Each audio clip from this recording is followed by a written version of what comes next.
Sveiki! Šajā video pastāstīsim jums, kā pats Pulce.lv darbojas Aldes moduls. Ļoti noderīga funkcija. Uz tās var nonākt gan caur profila sadaļu, gan caur augšējo izvēli. Kā pievienot jaunu darbinieku? Kad esat iekšā šajā sadaļā, spiediet Pievienot darbinieku un aizpildiet nepieciešamo informāciju par savu darbinieku, norādot tā vārdu, uzvārdu, personas kodu, sociālā nodokļa likmi un atzīmēt, ja ir elektroniskā algas nodokļa grāmatiņa. Kad tas izdarīts, spiediet Turpināt. Tālāk norādiet līguma informāciju, stundas likmi, amatu,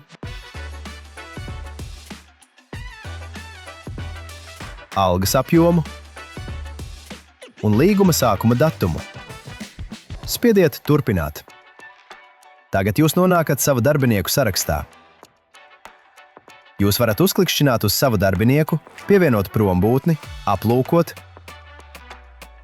vai pievienot papildus stundas, piemaksas, redzēt un pārbaudīt atvaļinājumus, kā arī vēlreiz caurskatīt līgumu. Ir arī paša darbinieka profils. Šeit jūs varat aiziet arī uz algas izmaksu, nospiežot Izmaksāt algu. Tiek sagatavots algas aprēķins, jūs to varat lejupielādēt un apskatīt. Vēlreiz pārbaudiet visus ciparus,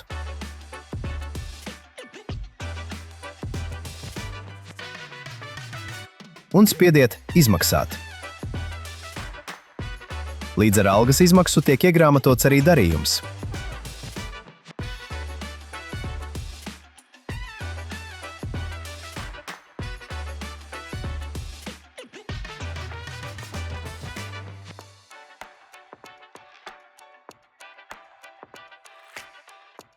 Jūs varat apskatīt darbinieku sarakstu, algu un pašu darbinieku kartiņas. Iegādājies premium tarifu plānu un pārliecinies, ka automatizētu algu uzskaiti var droši kārtot pats.